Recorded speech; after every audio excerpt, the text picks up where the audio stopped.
Hi, this is Matt Yetter with Sherlock Home Inspection. Phone number is 971-212-7481. Website address is yourinspectionneeds.com. Today's date is Wednesday, September 9th, 2020. The address we're inspecting today is 15640 Southwest Snowy Owl Lane, Beaverton, Oregon, 97007. We are about to perform a video inspection of the property's main sewer line through the crawl space cleanout. The equipment being used today is the Ridgid Sea Snake. This is one of the best sewer cameras on the market today. Before we begin this video inspection, it is to be noted that some sewer pipes made of clay, concrete, cast iron, asbestos, and Orangeburg may be in good working order and may never have had a clogged or sewer backup before. However, due to real estate transactions, attorneys, and lawsuits, Sherlock Home Inspection must recommend the following to meet the current codes. All sewer pipes should be watertight, made out of cast iron, ABS 3034 or HDPE pipe with all appropriate fittings and couplers. All sewer pipes should be free from breaks, offsets, separations, tree roots, bellies, and party sewers. Sherlock Home Inspections recommends replacing any sewer pipe that does not meet these specifications. Here we go. We are in 3-inch ABS plastic drain piping. We are running some water from the kitchen sink to ensure that our pipe is watertight and is going to remain watertight throughout this inspection. And we should see that entering the pipe momentarily.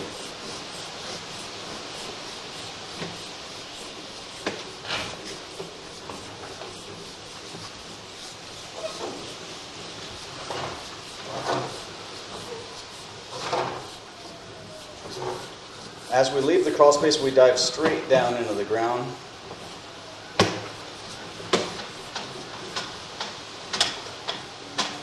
And here we are pulling out.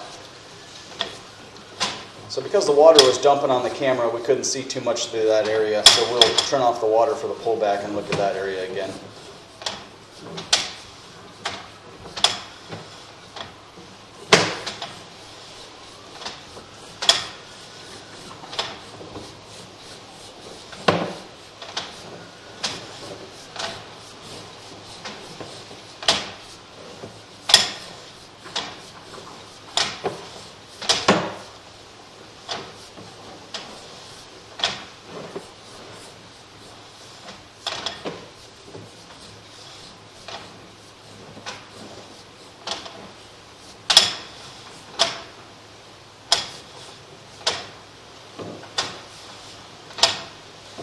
Looks like we're hitting a belly there, so let's see.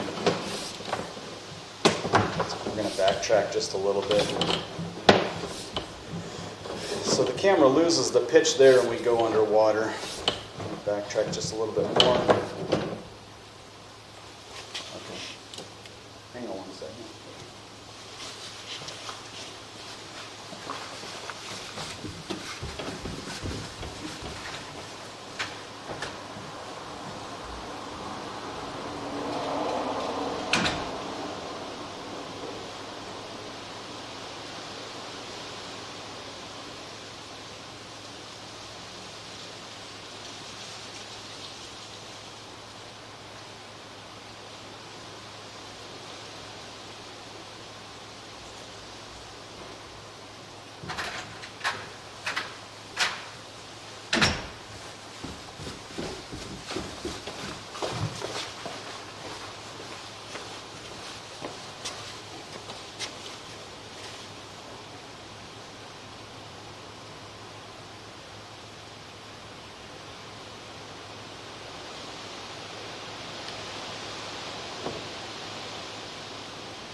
Okay, so here we go. So about 35 feet, and this is just directly under the center of the garage here.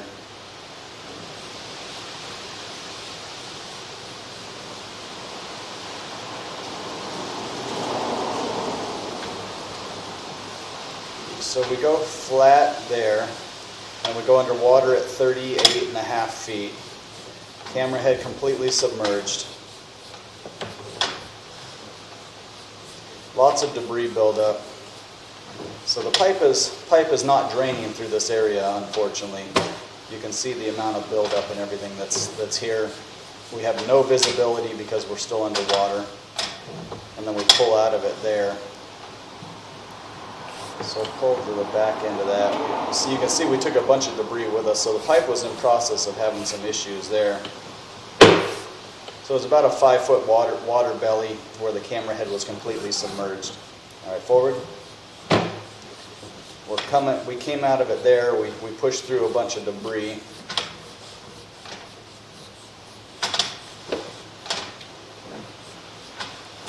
And we're going back underwater again there.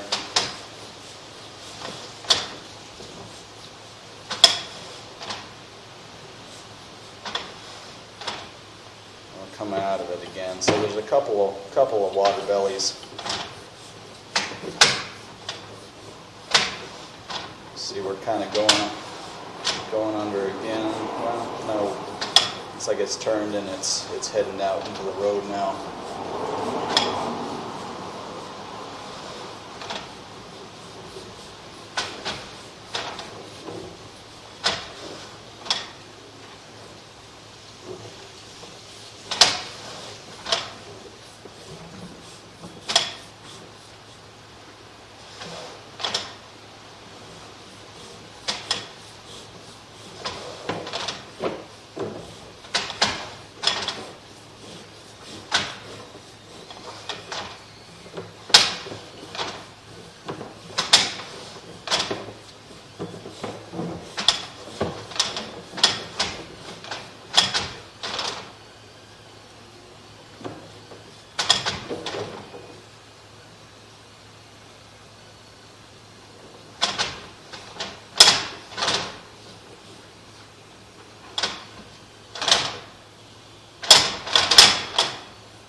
We're going to transition. That's just south of just south of the sidewalk area. We're transitioning into 3034 piping.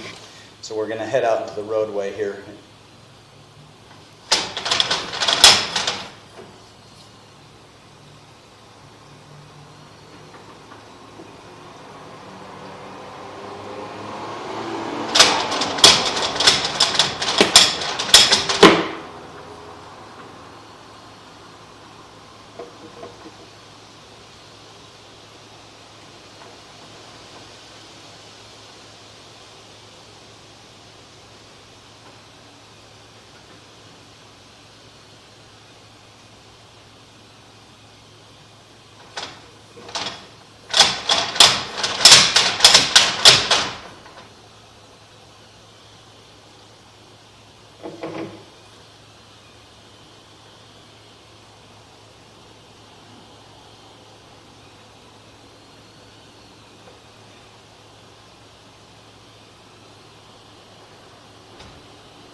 So we're going to call it there at 91 feet. So we're heading out into the roadway at this point. Just a lot of 90-degree turns coming out of the crawl space. We don't want to risk damaging the camera, trying to push it through any more turns. So at 91 feet, this is about as far as we could push it through the amount of turns from the crawl space all the way through the the garage floor and out into the roadway. We're going to backtrack. We're going to turn off the microphone and we're going to backtrack and look at some of those water belly areas again. The camera head was completely submerged for 5 feet and then I think another 3 to 5 feet right afterwards. So we're curious to see what happens when we turn off water in those areas, drain everything out, and look at the pipe again. And it would be under, it looks like it would be under the garage floor.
Okay, and keep in mind that the counter was started at the clean out, which is back up into the crawl space underneath.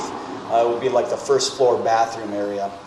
So it wouldn't be from the start of the garage floor towards the door, it wouldn't be 37 feet that way. It would be minus what it took in footage to get from that first floor half bathroom through the crawl space and down in here. So probably more like 27 feet, which again puts us maybe 2/3 of the way through the garage floor. So it's definitely under the garage floor. We're going to measure it again here. So here we are. Water is still on, and then we're going to measure it with water on. Then we're going to turn off the water, drain it out, and look at it and see what happens with the water off. So here we go, going forward again.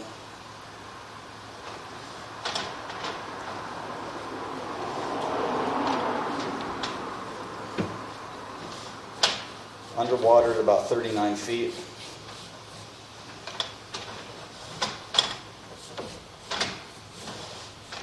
Completely submerged. So the pipe is having problems because things are not draining through here. You can see the amount of debris. So there's 7 feet, so about a 7-foot belly, and then we're still underwater, so keep going. And then we pull out of it. So we pull out of it after about 7 feet. And then as we go, then we hit another one right away. So the pipe improves the pitch, and then we get back to another belly at 48 feet. Completely submerged again.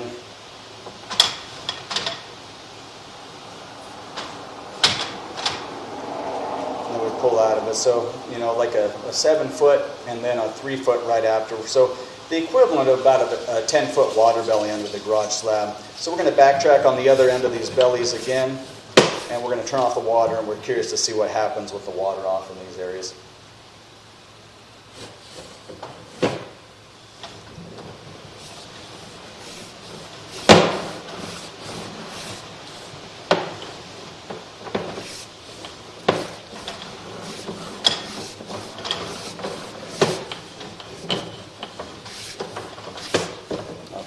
We're going to turn off the water here.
Okay, here we are with the water off, going through again.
Well, I would say we got some good news. We're going to take it a little bit further, like 3 feet further.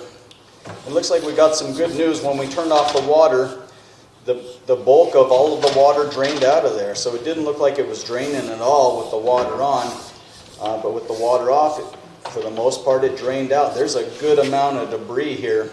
And so I think that's the recommendation at this point, is we'd recommend having the pipes professionally jetted. Some pressurized water put down these pipes. Blow all of this out, because again, once we turned off the water, the camera head doesn't go underwater anymore. It's not submerged anymore. There's a good amount of debris buildup, so there's a tendency for buildup to happen in this area for whatever reason. And you have to go into this knowing that the pipes may need to be professionally jetted periodically. So this pipe maintenance may need to be done periodically to blow all that. But look, that 7-foot water belly that we hit on the way down is completely gone now with the water off, and there's just we can see all of the debris, which is slowing everything down. So I would say at this point we would recommend having the pipes professionally jetted, blow all of this out, and then evaluate again after all of this is clear, have another sewer scope, and just see how everything's reacting after that. But yeah, I pleasantly surprised how the pipe reacted with the water off. So that's good news. So again, I would say the sewer pipe still needs attention, so in the form of professional pipe jetting maintenance, and then reevaluation after that.